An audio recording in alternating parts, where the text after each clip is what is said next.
Well, here we go, folks. Episode number 19. 1-9, number 19.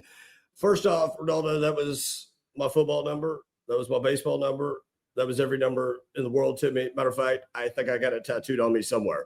Nice. But episode number 19, I'm so excited. And even in the state that we're in now, with the information that dropped, for several weeks we've been preparing folks for, we got a plan. And Ronaldo, I cannot wait to bring the folks up on stage that we have as our guests to help drop some nuggets back to our automotive community around what was a looming tariff that's now going to come into effect. Naldo, I don't know about you, my friend. I'm super, super excited. What's your thoughts, sir? I am excited as well. I just got a glimpse of what's on tap. And let me tell you, man, I'm fired up, ready to rock, yes, rock and roll on this one. Yes, sir. Yes, sir. By the way, 19 is a special number for me because it happened to be my spot on the depth chart of the backfield my senior year at Texas Tech. So 19 is special to me. Oh, man, it's a great number for me. And I'll tell you now, I couldn't have been more excited when Karsten, my son, he plays ball at the D2 school. And he says, Dad, I finally got it. I said, what'd you get? I'm number 19 for my junior and senior year. So I was super excited. So, there you go. Yeah, it's pretty good stuff. This might have gone over your head, but, when you're looking at a depth chart for a defensive backfield, probably the first 9, maybe 10 guys are going to see some playing time. Being number 19 meant that you were just kind of gave you a great opportunity to kind of sit over and talk to the cheerleaders. So listen, bro, I wasn't going to sit there and call you out on that because I'm like counting the amount of DBs going, damn, he was number 19. Well, at least he made the depth chart. So that was and that was only because I went in and wrote it in, There we go. Yeah. Well, Naldo, in all my excitement, I forgot to mention that we're missing somebody right now, and hopefully he gets freed up from the dealer partner call that he's on here before long. If not, no big deal. He's doing what we do, and we are giving back to dealers. Yep. But for the whole world listening, for everybody watching, normally there's 3 of us. I'm Chris Keene, one of the co-hosts of Lot Talk, powered by Lotpop. Joining me is Ronaldo Lennartz.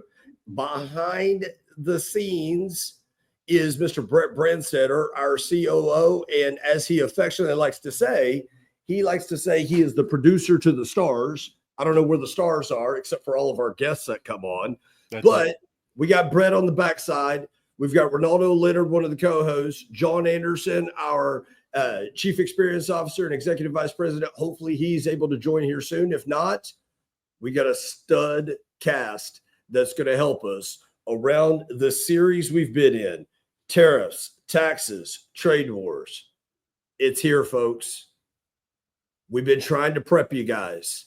Are you F&I sound? Are you salespeople sound? If you're an import store, are we ready for the domestic customers? Are we prepared for this domestic inventory? Without further ado, because I got to get these guys on stage because they are two of the most influential people in the automotive industry today. I've had the pleasure of sitting down, breaking bread with them, having suppers with them, spending time with some of our mutual dealer partners together. These guys are two of the most amazing people, as not just car guys, but as fathers, as husbands, as peers in this community. They're two of the most amazing guys. Brett, I want you to bring them on stage right now. Sweet Lou, Fred, my guys from Car Guy Coffee Podcast are joining us this morning. What's going on, everyone? What's up, fellas? I love it. Is brewing. Yes, sir. There you go. Man, blessed to be here. Excited to talk about what we're going to talk about today. I love what's going on over here with you guys. Chris, kudos to you. Thank you. We have broke some bread together, and what a pleasure it was. I absolutely got to see Chris do some really good lessons in front of the same people that we're training, and I got to laugh when he was teaching. I got to learn something. I took some notes. So Chris, man, kudos to you for going out there and sharing some great news to the world too. So brother, we appreciate you. Ronaldo, it's a pleasure to get to know you a little bit more. I'm excited to do this show today. And I wish John was here, but we love you, John. Hope you're having a good day. For sure. So, Lou, do me a favor, kind of set the stage for us with car guys, okay? With you guys, Brewing Solutions in the field all the time on your podcast. You share with the world a little bit about what you and Fred actually take into the field and across the airwaves. Well, what we take across the airwaves are some of the best solutions that are in the industry. We are committed to do what we call be on a quest to brew with the best. So we're always looking for people that are not percolating problems, but are truly brewing solutions. So it puts us in many different conversations, and it also puts us on the ground in so many dealerships for those dealers that really want to make a difference in their community and as a legacy for the industry. There are things that are consistently changing, and there's still these ugly little scars that we have on what it is that people think of automotive.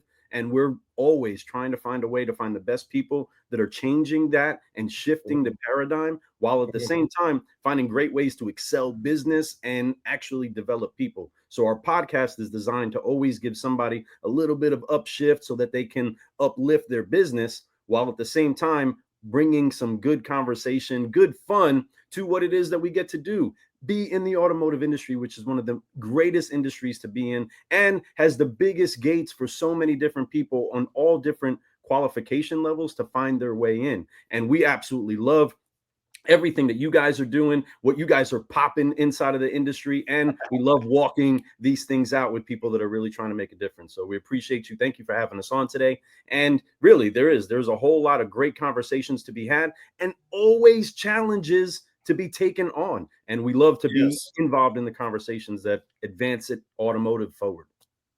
Yeah, you're 100% spot on, Fred. Last night, I had an hour and 40-minute conversation with one of our staff members here at Lotpop, and he said something that caught my attention. He talked about, you guys remember when we went through Cash for Clunkers, obviously here the most recent with COVID, and now we're in this trade wars, tariffs, taxes era, if you will. But he said something. He said, I was on the phone with the dealer today, Chris, and they talked about how this industry is resilient. And I had to pause for a minute. I said, whoa, time out. You got to define that when we talk about the industry being resilient. Because I'm going to tell you now, I'm not too far removed from remembering when something like this happened and we had manufacturers taking bailouts from the federal government.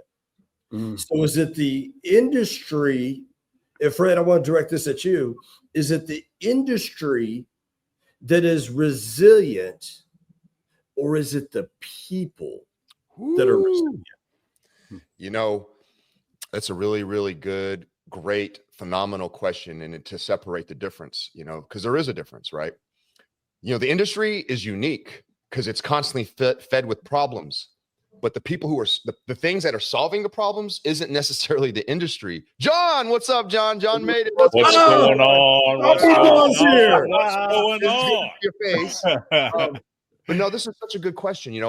I believe that the industry allows the people to be resilient, but it takes the people. It's just like a great product without good people behind it. The product's just going to fall apart. It doesn't matter how great the product is, right? So the people, it's the industry. It's the people inside the industry that are resilient. We're thick-skinned. We understand that things have to change. If there's one thing that we've learned, especially in the last 5 years, is that we have to be adaptable. Every single week, almost, it feels like, every meeting that we have every week, it's always something new, something different, right? But that's what makes it exciting. And I think that's why all 5 of us right now are in this industry. Because if it was just pretty status quo, pretty boring, just maybe, even if it was a line that was just constantly going up, it would be boring. Well, I want to do something that gives me edge, gives me something more. So it is the people, 100%, Chris. It's the people. Without the people, the industry wouldn't be where it's at right now at all. And to that, I would just say that there is no industry without the people, and that there's nothing to cause the unification of people towards anything without the people being involved inside of the actual industry. That's right. Mhm. No, that's Lou. You're not wrong. Fred, you're not wrong. I mean, it's about the people, which hence why Anderson came into us last year when we were in one of our C-suite meetings up in Kansas City. You know, he said, "Man, guys, we got to do something. We got to take, you know, all these nuggets that we get, all these great people that we meet, you know, in this industry, these great people we partner with, like you guys, and we've got to get this broadcasted out, you know, to our automotive community, to the fine folks in our community, to be able to help, you know, give them those nuggets to stay resilient." Okay. To stay resilient, because it's not a matter of if something else is going to happen. It's a matter of when. Now, I'll be 100% frank with you. I didn't think a win would be this soon, you know, post COVID. You know, I didn't think a win would come like this, but it's here. It's now. Ronaldo, in one of our previous guests, when we had Jamil from J&L out there. What's up, Jamil? Jay-Z. Oh man, we love that dude, man. That dude is one of the most solid humans. Phenomenal. Smart. Yeah, you guys know him. Mhm. But no, he talked about, and I want to get Fred and Lou, I want to get the thoughts in it. But Ronaldo, you and I really, and John, the three of us, after Jamil got off, we were like mind blown. But he was talking about the 19 hours that shoppers were doing, 3 to 4 month cycle, visiting 1 to 1.5 dealership, 14, you know, average of 14 leads. He was talking about that. And you had a lot of thoughts and insight to that, tying in what Jamil shared with us, you know, a few weeks back, and where we're at today with these tariffs that are coming next week. Tie those two back together and share your thoughts that you shared with John and I around those, tying in the tariffs. And I want to hear what Lou and Fred, what they think. Well, first of all, I want to address something that we just talked about and the people in this industry, you know, and I think it was Fred that brought up the fact that we were all involved in this industry because of the volatility and everything that goes on that helps you become resilient. But at the end of the day, I think that this industry attracts those people who have that inside of their makeup, their DNA. And that is why the individuals inside of the industry are as successful as they are. Yes. You know, I got in the business because it was an opportunity to sell something that I didn't own and I didn't risk getting in trouble over it. Right. That's true. Yeah. But believe me, I just chose to sell the right thing. Some others, it didn't work out for them so good. But I think that because of this is the only industry. It doesn't matter what your level of education is. Doesn't matter the color of your skin. Doesn't matter who you love. If you're willing to come in and do the hard work, you'll get out of it what you put into it. And so that is why the people in the industry make the industry. And the industry, as a result, will always be here because there's hustlers on every block trying to put that need with the solution that we provide. So looking back at, and I also want to bring up another point. You just mentioned, Chris, you said you didn't think it was going to be so soon after COVID that we were going to see another, hurdle put in front of us. I mean, dude, it's been 5 years. It's flown like that, but 5 years. I guess you're right. Think about how much the world has changed around us in that last 5 years. So, we've enjoyed, the benefits and reap the benefits of those things that we've uncovered during COVID in the way that we could do business a little more efficiently. We didn't necessarily have to have 150 units on the ground in order to sell 100. But being able to capitalize on those opportunities. But in that 5 years and everything that we've learned, we've gotten better, and that's what we do. We take those opportunities and figure out how we can maximize what we have to work with. But bringing in that piece that Jamil brought to the table, as far as all of the marketing avenues that we have at our disposal and how intricately we can market and merchandise to individual shoppers out there in the marketplace. That's a complete game changer, a complete game changer. Being able to use a scalpel as opposed to a chainsaw when it comes to identifying those people out there that are looking for that ride we're trying to get rid of. And so what I want to do, with that being said, I mean, I want to know Lou and Fred. Yeah. I told you why I got in the business. Yeah. I had an opportunity to sell something I didn't own, and I didn't have to worry about those nice little bracelets and all the other things that come with it. You know, what brought you guys to this? And we make it a point to let everybody know why we're doing this on a weekly basis. We want to give back to something that has given so much to us. Tell us a little bit about your background for those folks that don't know you. What brought you here? What's the foundation or message? And then please kind of expound on what I was able to share with Chris's question a minute ago. Excellent. So I'll take it first, I guess. I came in about a year after Fred, and fortunately enough, we were able to be at the same store. So we had the chance to start at the same store, learn from some incredible car guys who are still making a difference today. Where was that? Where was that? Location-wise? Right outside of Fort Knox, Kentucky, Radcliffe, Kentucky, which would basically just be the Fort Knox city. It's a awesome community. Fred actually had the chance to graduate from here, and I've had the chance to do ministry and just public service in this area a lot.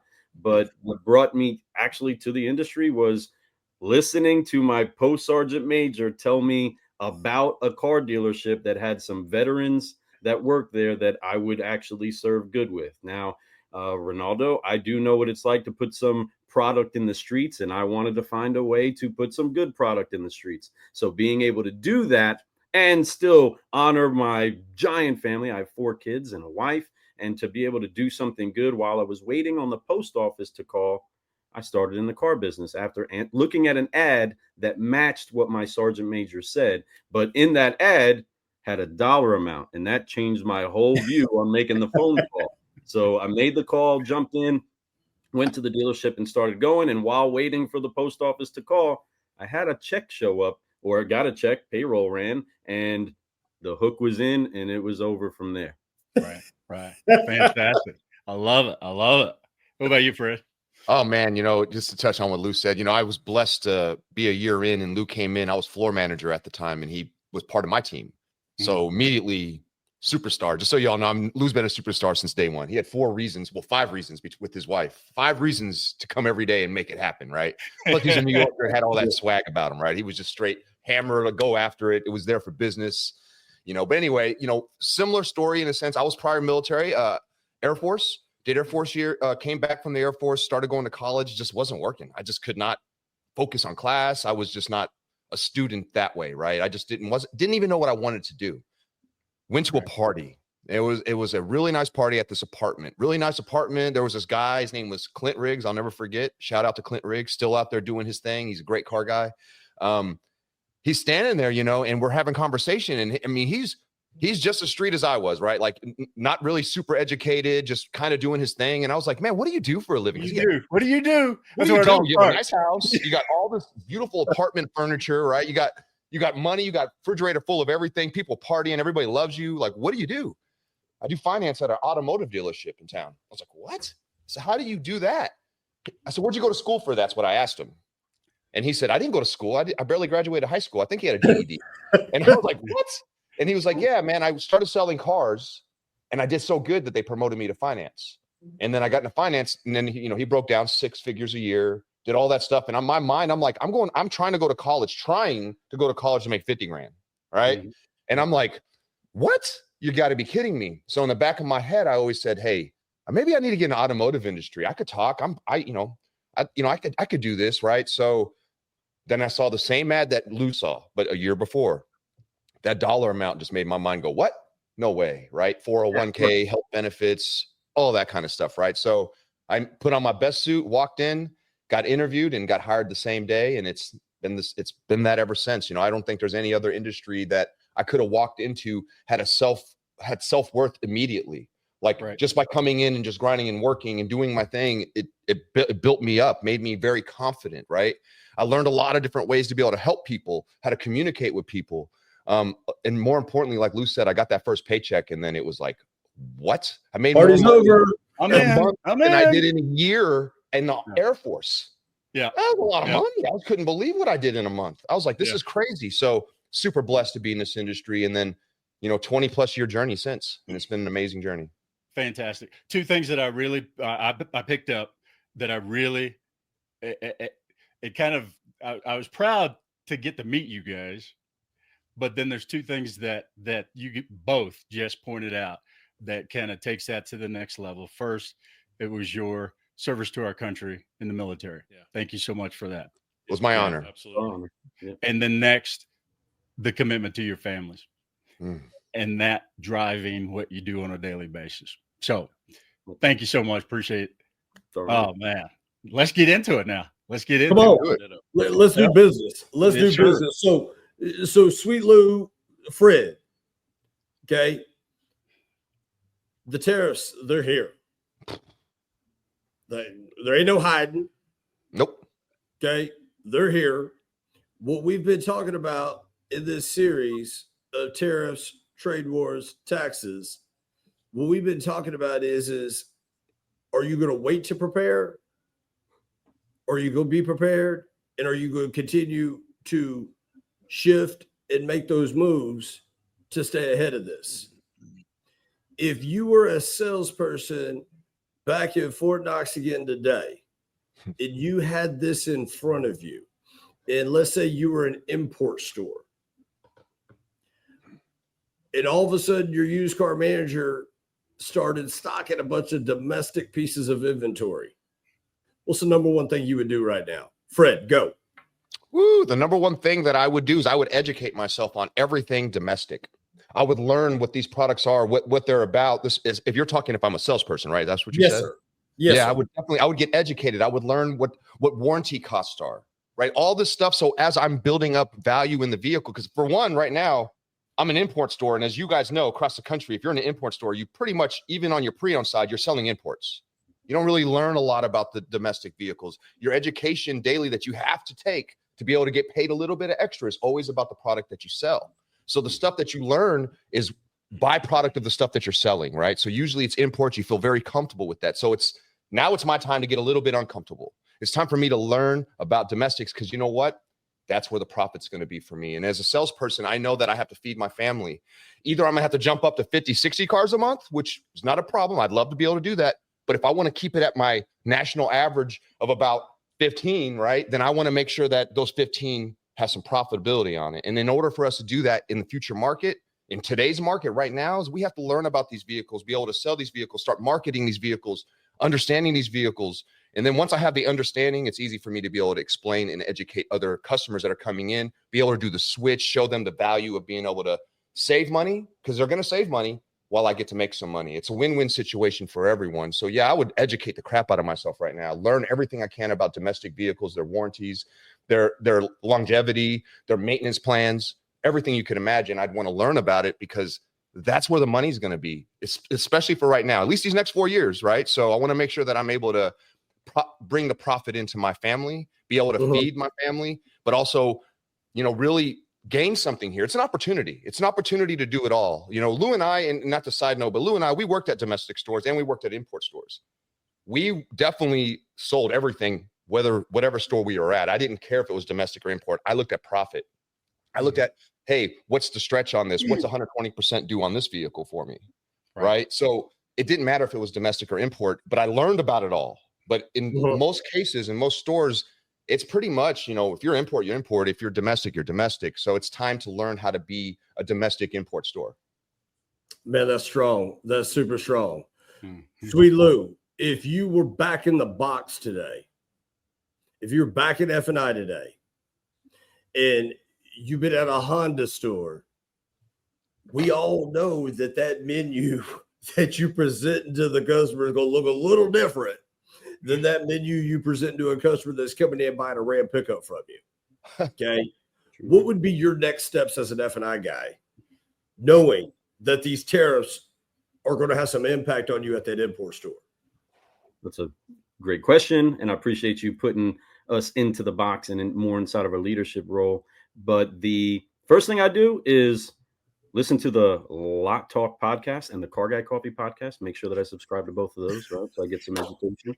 Right? Get it, Lou. Get it. Get it. Come on. And then I would then make sure to start to break it down. At the end of the day, the product that you're presenting is the product that you're presenting. If it's serving the need of the customer with what that product is, then you need to understand that product and how it's servicing the customer. First and foremost, getting that down. And then when you're actually presenting, make your little cheat sheets, create clear messaging and simplified explanations. Good gosh, there's so many things that can get overly explained. Make it simple, make it quick. Give yourselves a couple tools, a couple resources, maybe a cheat sheet, maybe an FAQ sheet that has customers with those commonly asked questions ready to present and ready to go. No different than all of the preparation that you do before you bring the customer in there. For some, you have them in there for 20, 30 minutes. They buy it all. Some you have them in there for an hour and a half and they don't buy squat.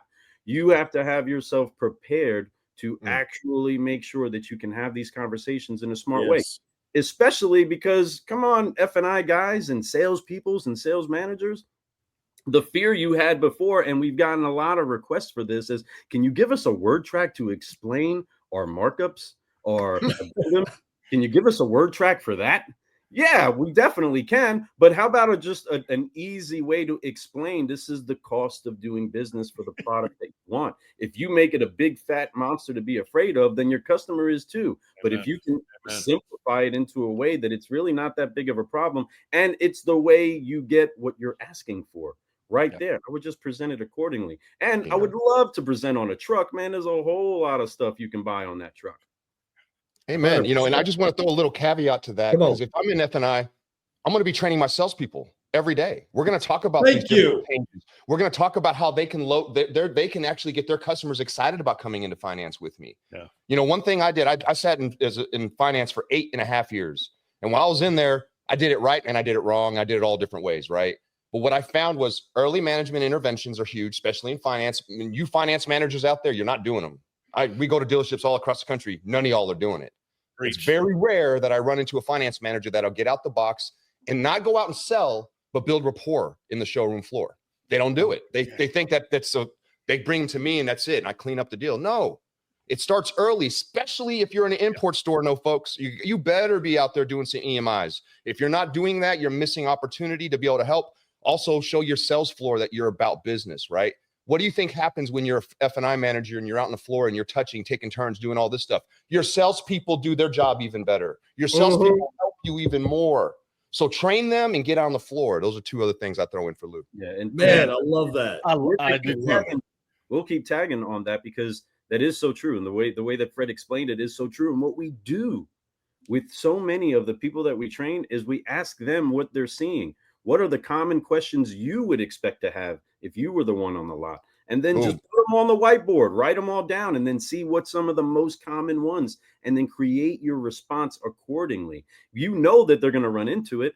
Prep them for it. You know that you're going to hear about it. Prep yourself for it. But also ask your people what the challenges are, and then find out what the common ones are, and create your response that actually points to an easier decision for the customer. It's all the I don't knows of the professional that somebody is trusting with their money, that when they present those I don't knows, that's where the confidence starts to dwindle. But if you're a good, solid professional that has an answer for questions, or at least a way to direct it, well, then they're building their confidence in you as a professional and you as a leader during this transaction.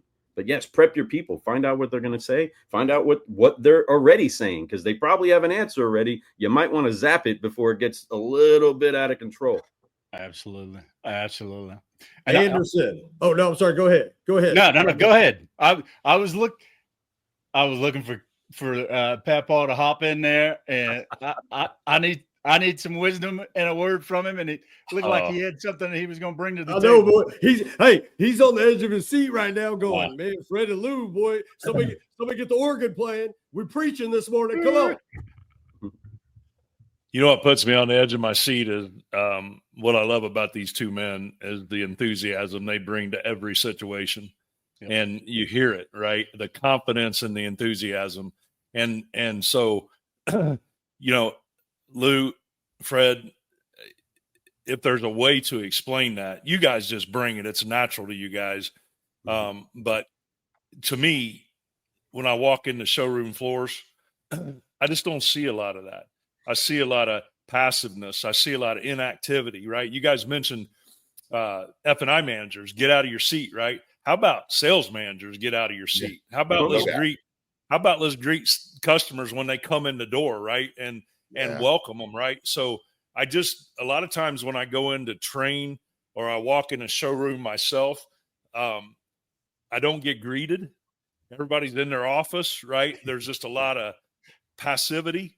And so expand a little bit on how you guys bring that juice all the time, because every time I run into you guys, whether it's at NADA, a show, or Business Bourbon and Cigars, when we spent some time, I just see you guys, and you guys are just bringing the juice constantly. And guess what that does? You guys always have people coming to you, man. It's attracting, right?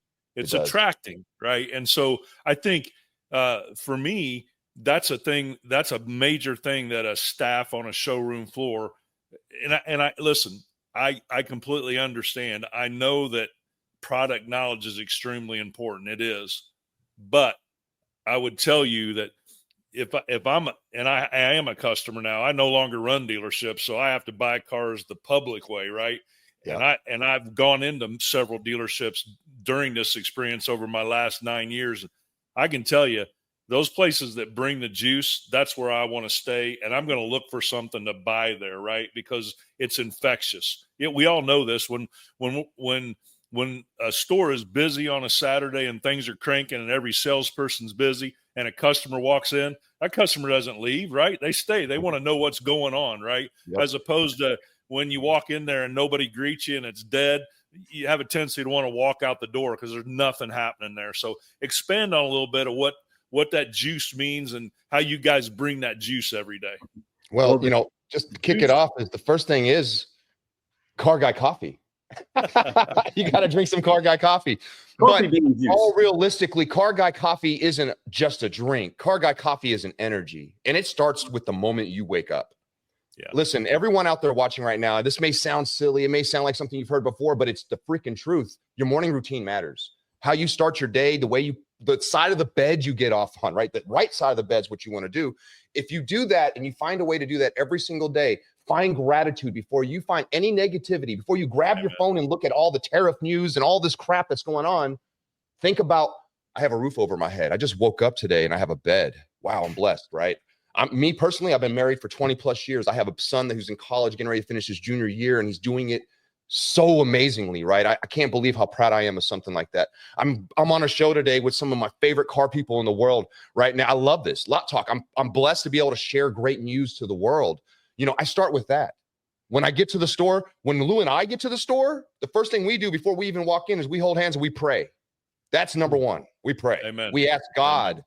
Amen. We ask him and we tell him what we look for that day, and he gives us the energy that we need to be able to share into others. It all starts really with that, to be honest with you. It all starts with love, with the capital L, right? And if we can start our days with love, with gratitude, then everything else comes together really easily. Every day is work, and work is work, but you can make fun at work. You can whistle while you work, right? And we believe in that. We believe the number one thing, the most important thing that we wear every day is our smile. And if we wear a smile everywhere we walk, even when we don't feel like smiling, everyone around you will start being more attracted to you. Your customers be more attracted to you. Your managers will work deals more for you. It's about that. It's about that energy. It's about Car Guy coffee. It's about bringing something more than just what the status quo is. It's about caffeinating the culture. It's like Lou said earlier, it's not about percolating problems. It's about brewing solutions.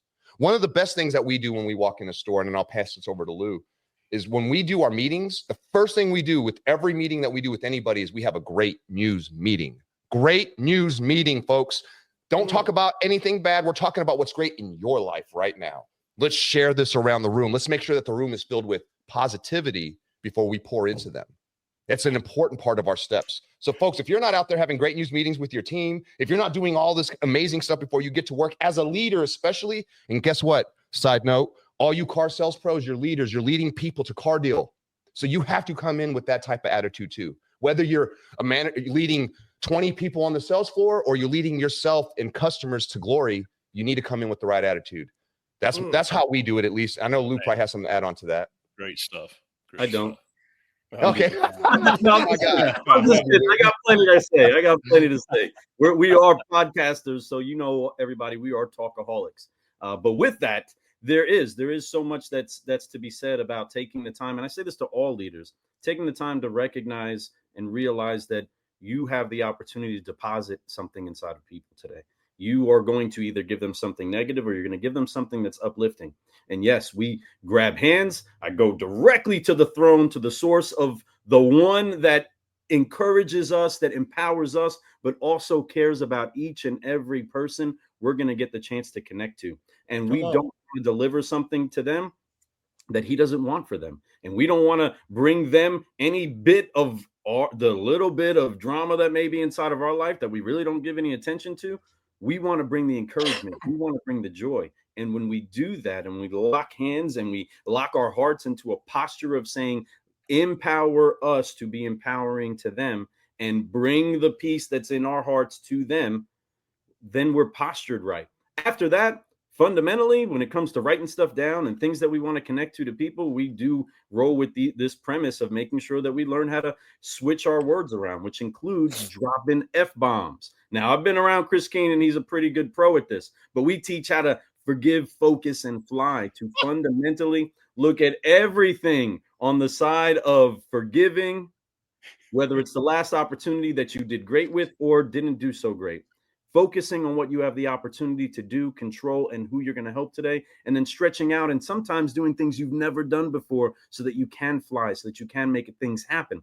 But after that, we do operate with these key core values: love, faith, honor, adaptability, and consistency. These critical elements are what keep us operating inside of stores at an incredible level. We don't always walk in and it's always sunshine and rainbows to the store, but we bring that. We don't always walk in and they're receptive and ready for the message we're going to bring. So we teach them to be adaptable, because in this industry, just like we're talking about on this show, things are going to rise up. Things are going to change. The challenges are going to come. They may be sporadic, but they are consistent. So in order for those consistent challenges to keep coming, we have to remain adaptable. And when we teach that with genuine enthusiasm, and yes, we get inside of people's bubbles, we're throwing candies, bracelets, high fives, but we are invoking that very same thing that Fred said. We're creating that smile. We are getting genuine smiles from people that then begin to activate something inside of them to say, well, I guess it can't be too bad, whatever it is that they're bringing to us, because I'm already smiling and I just met them. And that's something that we want to encourage salespeople to recognize when they meet their customer who's all pent up with fear, their customer who's all apprehensive about the process, the customer that is the one paying for everybody. They want to be able to, and they should be postured in a place to instantly change their understanding of where it is that they are into, hey, I am in a positive place. And if it is dead and if it is boring, well, great news. The party has just started and you're here, Mr. Customer. I'm excited that you made it here. But yes, we do posture everything with great news. I love it. That's fantastic. We don't, man. Yeah. I don't think we need an organ. I think we need a tent. Yeah, that's fantastic. We're going to have one of those old-fashioned tent revivals. Let's do it. Where we just pour into each other so that we can pour into everybody outside of the tent. You know, that's right. Hey, the original tent back in the day when the Israelites, man, they had the tent in the center of all the people, man. These guys are building that tent right now. And I appreciate you sharing. Everybody that's watching, everybody that's listening, I hope you were writing down what Lou and Fred were saying. I got a page of notes already. No, I know, Chris. And listen, look, 80%. I'm going to be confident in what I'm about to say here. 80% of your day just happened right there, right? The structure and the technical things that you need to know about your inventory and things like that. Yes, that is like I said earlier, that's important. But what Lou and Fred just talked about, man, that's 80%, because that's infectious, man. Just like Lou said, if it's one of those showrooms where there's a lot of folks hanging out in their office, but you're that one guy that walks out and you blow the doors off the place, that customer is going to attract right to you. And Lou, I'm glad you brought it up, because when you guys were talking, I was getting ready to start doing some of this, man. I'm glad you brought it up, brother, because I was going to ask you guys to talk about it. So great stuff. Great stuff. John was dancing, by the way. That's what that was. He was. We believe in a quote that's really huge, and there's actually a bunch of quotes that we give every week. We're giving quotes to our teams, right, that we work with, all the solutionaries across the country, the thousands of them now. It's unbelievable. But we're very blessed to be able to share some really great quotes. But one of my favorite quotes is something we've heard a long time ago, and something that we just recently shared again with one of our classes, is that your attitude, not your aptitude, determines your altitude. 100%. Zig Ziglar, right? And when you think about that quote, it's massive. Because if you take it that way, understand you can know a lot of stuff, but if you have the wrong attitude, no one wants to do anything with you. Your customers don't want to pay you. They don't want to deal with you. They'd rather go up the street and pay more. Right. And they will. I actually hope that salesperson is over there before they come see me. Because I want them to come see me, because my attitude will determine my altitude 100% of the time. And it's huge. So attitude. Yeah. You can't get a charge. Can't get a positive charge off a dead battery. No, not at all. It's about that approach. It's about listen approach with your attitude, right? How are you approaching it? That's why we have those core values. Whatever problem you're facing, because you're going to face them. Hello, professionals. We are problem solvers. If you are a professional, that means you solve problems professionally, right? Yes. And when they find their way to your doorstep, do you freeze in fear, or do you actually step up and say, this is exactly what I'm designed for, to solve this problem? As certified solutionaries, we're convinced, and we're trying to convince other people that they are the worst case scenario for a worst case scenario. They are the biggest problem for a problem, mainly because if the problem finds its way to their doorstep, it's gonna get crushed, it's gonna get solved, it's gonna get vanquished. And when you recognize that, you don't start adapting and start making little ways around the problem. You go right through it. You punch right through that enemy, and then actually see what joy there is on the other side. But it is about the approach, and the first thing you need to do is have your attitude in check, because I'm probably the least educated person in this room, but I will constantly and faithfully fight to be the most encouraging. I will fight to be the most enthusiastic, and I will be the one that has absolutely the most hope in the room. And if that takes filling in the gaps in between, cool. But the attitude has to be great. No matter what, we're going to run into challenges, but how we approach those, that's how we determine whether we're victorious or whether we're succumbed to the problem. That's why, they say a salesperson, and I believe, and this is something Lou and I preach, is that you don't put on your salesman's shoes until someone tells you no. You don't really put on your salesman's shoes until there's an objection that comes in your way. You don't really so be ready for that and know that that's your job. You should be excited. If your day is full of nothing but laydowns, how boring. I'm going to be honest. I like a laydown. We all deserve one. But at the end of the day, how boring would that be? We all got in this industry because of the challenge. So know that when you sign up for this job, that the no's are coming. We're in the rejection business. 75% of the people that walk in the door walk out. So let's understand that's okay. How do we retain those 75? We could talk about that another show, but at the end of the day, have the right attitude, understanding that's okay. We're gonna make mistakes, we're gonna learn, but just give them a great experience. Yes. Hey, Chris, I'm down here in Florida right now. Okay. And I walked in the doors here yesterday. This place, I think, had at the time, maybe 1-2 customers in, but I got here, relatively early. But the music's going, the salespeople were popping, and this is a little old Mitsubishi store down here in Florida. Okay. There is nothing special about this thing. It's on a row of auto dealerships, Audi, Volvo, Chevrolet, Yoda. I mean, it's Ford store. I mean, there's a little bit of everything here. And this little bitty old Mitsubishi store here, doors are open, speakers going. Right now, I'm looking out there. I'm sitting in an F&I office right now, and I'm looking out there, and there's 2 dudes out there, I don't know. They look like they're doing the Kid and Play. They're out there just popping. I was part of the sales meeting this morning, and they're breeding that infectious activity. I mean, I wish all of us were here doing the podcast from here, because this place is on fire right now. It's amazing. But it goes back to, what we talked about in terms of that gratitude. Okay. In terms of taking that check up from the deck up. I mean, these guys are walking in and they're slated to have a 30-car weekend in a Mitsubishi store in Southwest Florida. I mean, come on now. Who does that? Come on.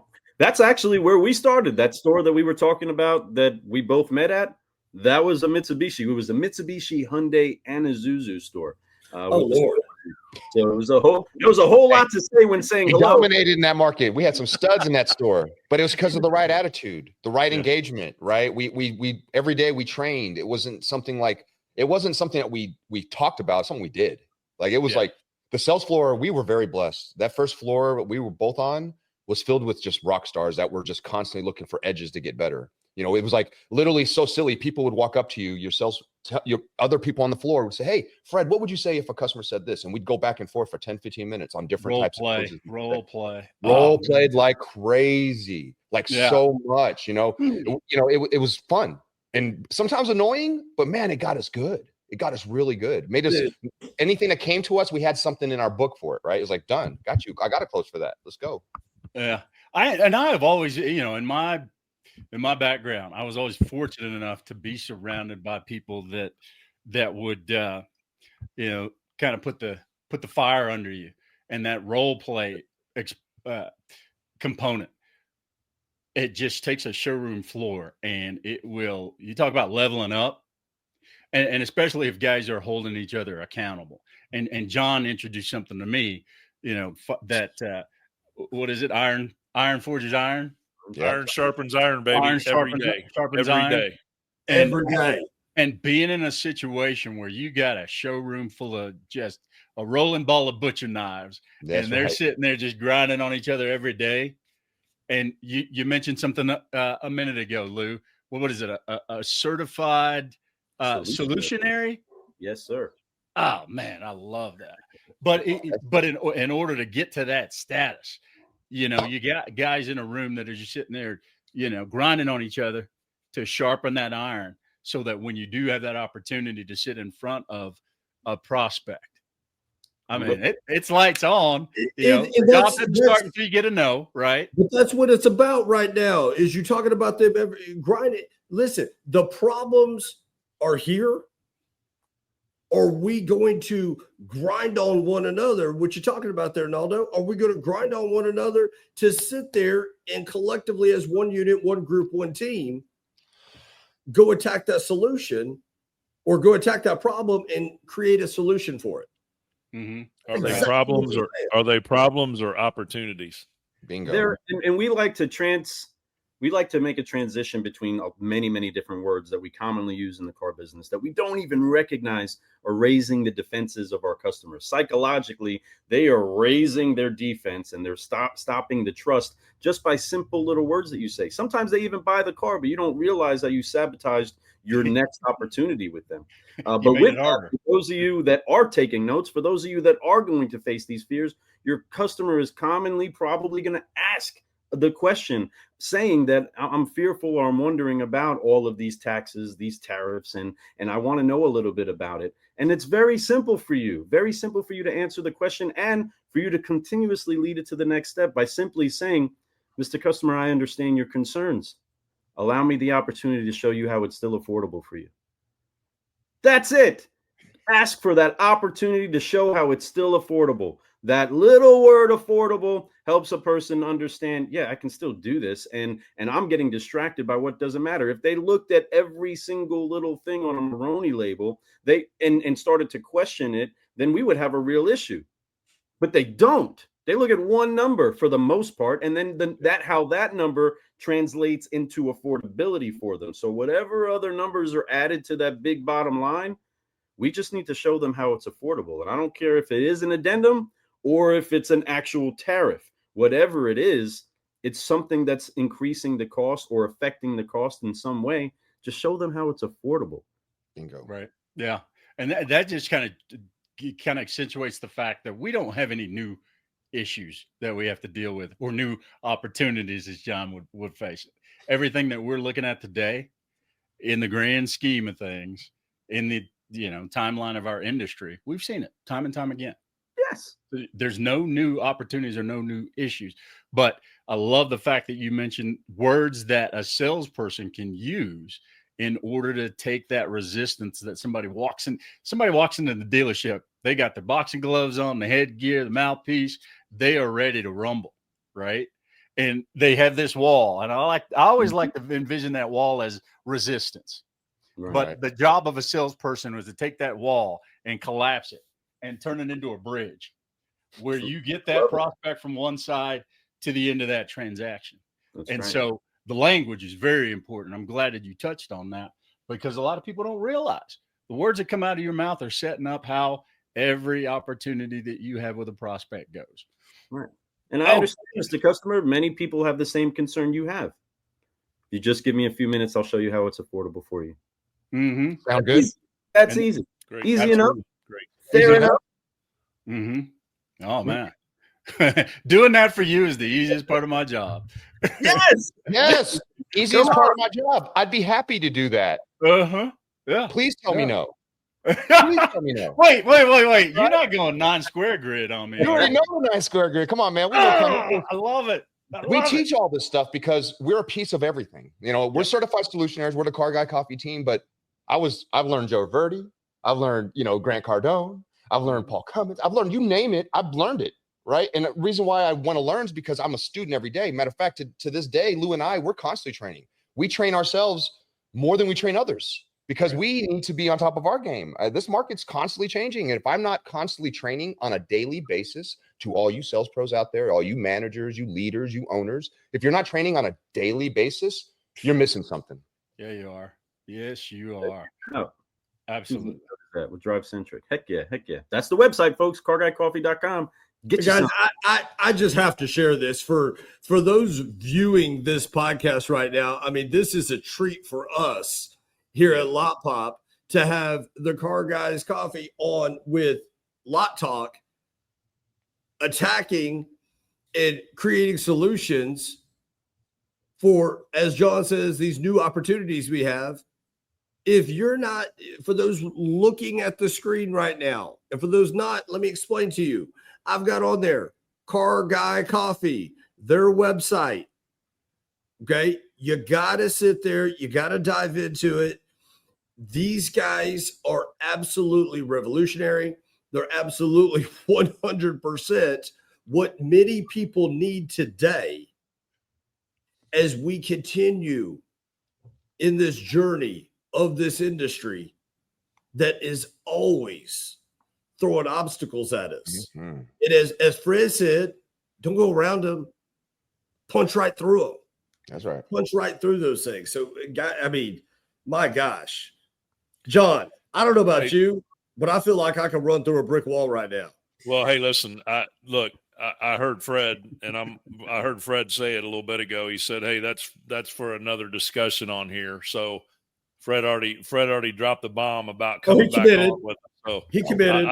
I took a note on that, man. So we're in. Run it back. Are we gonna run it back? Let's run it back. We'd like to run it back with you guys on our show. So, folks, stay tuned for Car Guy Coffee featuring our friends right here. So we're excited. John, we are so sad that we didn't get the chance to stop and be interviewed with you when you had the up bus over at NADA. That was something we were trying to get to. But man, you guys, this is going to be fun doing another one. John got caught in the Matrix. Hey, so Fred, Lou, to let y'all know, John's sitting in the mountain country of southeastern Oklahoma now. Okay, so he doesn't know it yet. Besides, he's gonna have an Oklahoma driver's license. He called me up the other day and said, "Hey man, you got a connection?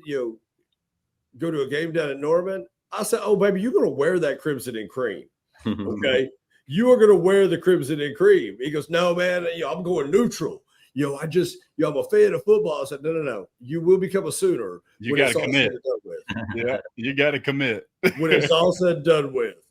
Well, now my connections with with the Mannings, and because he spent a lot of time working for back in his younger days for the Indianapolis Colts.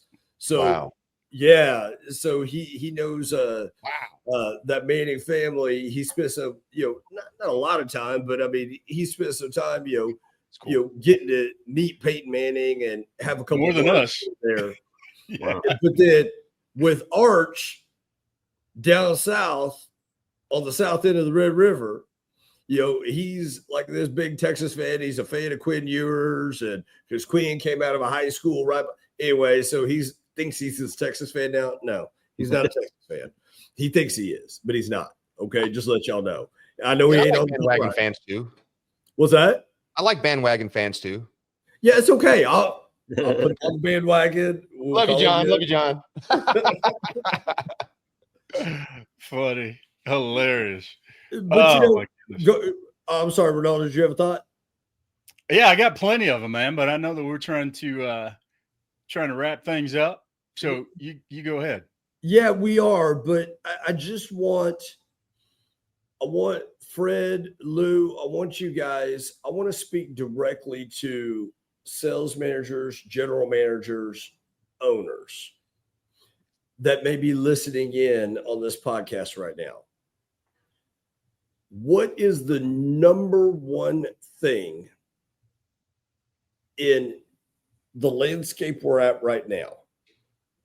What is the number one thing you would tell any one of those three people? Because all three of them are leading the dealership. What's the number one piece of advice that you would give one of those three, whether it's three different pieces or one collective piece of advice? What's the number one thing you'd give? Prioritize education and training. Prioritize education and training. We completely understand the day can get away from us, the demands of the customers coming in, the demands of those that need what they need on the lot is going to come. And we're going to often be able to say that, oh, we were busy servicing our customer. We didn't take the time to educate ourselves. We didn't take the time to educate or train ourselves and our team, because we all need training. There's no level in the military that didn't need consistent training. There's no rank that didn't need to consistently being trained. As a matter of fact, the more you moved up, the more you needed, the more that consistently had to be given to you. So we would definitely say education and training would be the number one priority. We can give you a couple other bullet points, but prioritize that, make the time for it, and make it be important to you as a leader so that it's important to anybody that's following. And I just want to add really quick, because exactly what Lou said, what I would say too. I just want to add a little piece to that and just give it some time to work. The problem with most teams and leaders is that they train for a month. They don't really see massive results yet. And they say, wait, why do we do this? Let's get back to what we were doing. And because it's comfortable instead of being uncomfortable. But uncomfortable, as we all know, is the only time we actually grow, the only time we get better at things. It's actually the most fun that you have is being uncomfortable. So be uncomfortable and just allow yourself to give it 90 days. Give it the half a year to see how that training works. And I promise you, if you do, you will see huge fruit from that. Mm-hmm. I just actually made a note to that. Not give it time to work, but give it time to be uncomfortable in work. I love that. It's a great call. That's a great way of putting it, Chris. It's like Naldo played D1 ball for Texas Tech. By the way, nice comeback last night from the Raiders. Okay. Nice yeah, comeback. man. Arkansas looked like they were going to pull it off, and then Texas Tech said, no. So, Man. but whether it's training in the military, whether it's training on the gridiron, you've got to give it time to be uncomfortable to work, because it's never going to be comfortable. So as we're training in these dealerships, I mean, and then I'm going to steal so much stuff from y'all. I'm just going to go ahead and tell y'all now, grand theft larceny is happening right here at Lotpop. Please do. Please do. Car Guy Coffee. Okay. You gotta pet your people. Prioritize, educate, train. Ooh, I'm gonna steal that. Come on. You gotta pet your people. He's giving it back to you, man. Good one right there. You gotta give it time to be uncomfortable to work. Mm-hmm.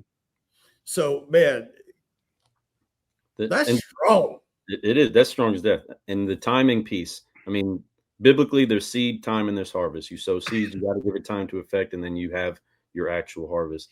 And what the time does is it helps make what you commit to being a discipline turn into habit.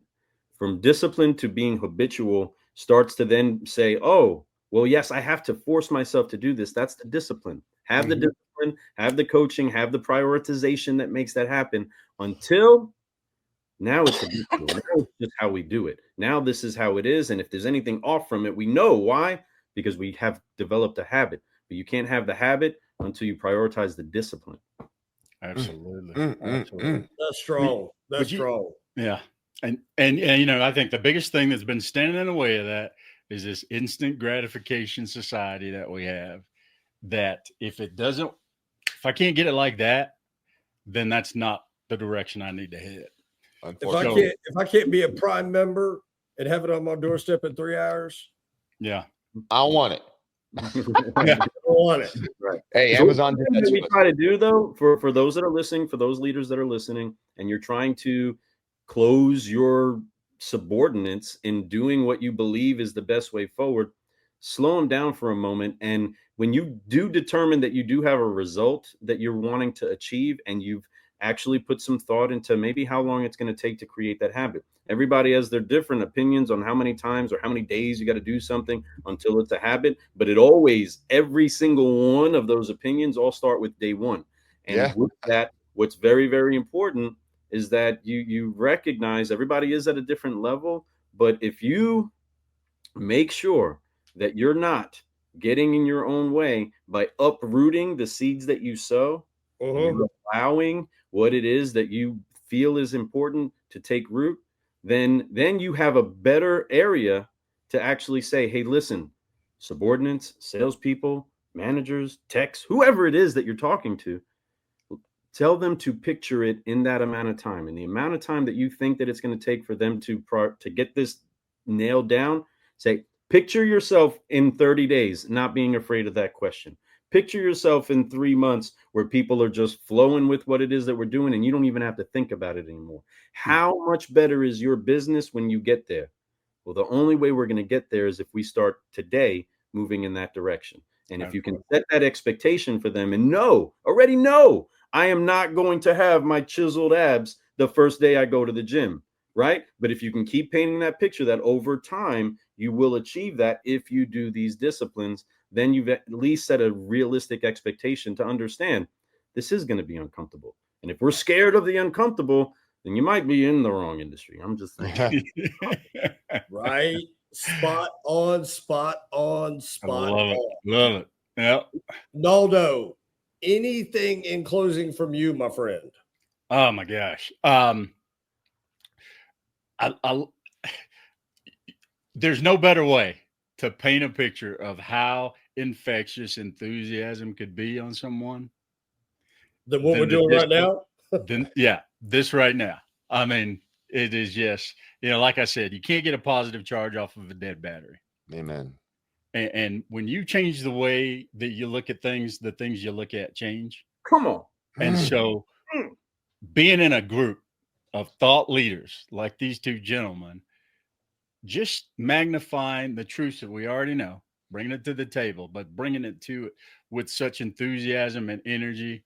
If anybody's struggling out there with managing their business, managing their salespeople, or managing their F&I office, and you've been scratching your head and trying to figure out, how am I going to get this thing to scale? How am I going to get it to grow? How do I get my guys to buy in? Introduce them to those two young men right there. Too kind, brother. And then hold on. And then hold on. That is so nice of you to say. I honor that. It's the truth. I mean, it's the truth. Yeah. I mean, how many times have we been involved with people who they felt like they were beating their head up against the wall and they couldn't figure out how to connect the two, right? All the time. And the only reason they get to that point is because they haven't turned it over to somebody who knows, understands, and can get the job done. Now, there's two sides of that. That's our everyday walk, and then there's also the walk that matters. But at the end of the day, if you're running a business, get in contact with these two guys. Get plugged in. Thank you. There's no doubt. I mean, you'll Car Guy definitely see Coffee is growth. it. Yeah. I mean, Fred, Lou, on behalf of Lot Talk, powered by Lotpop, on behalf of Ronaldo, on behalf of Mr. Anderson, who is now the Mountain Man, I'm gonna buy him some, like, this next fall or winter. I'm gonna buy him some of the red and black flannel shirts and like an axe, just because. Yes. Just because. But seriously, guys, on behalf of Lot Talk, powered by Lotpop, on behalf of Ronaldo Litter, John Anderson, Brett Brandstetter, myself, on behalf of the automotive community dialed in listening today, okay, I'm going to extend the warmest set of thank yous and gratitude for you guys jumping on with us today, man. This has been a treat. It has been an absolute treat, man. So, Sweet Lou, Fred, guys, thank you so much, man. We appreciate you guys being on. Yeah, fantastic, man. Because it's not my honor, it's not your honor, it's in his honor, and we thank the day for that. Thank you so much for all the listeners, for all the viewers. Thank you for tuning in. Please, if you haven't subscribed to the Lot Talk podcast, subscribe to it.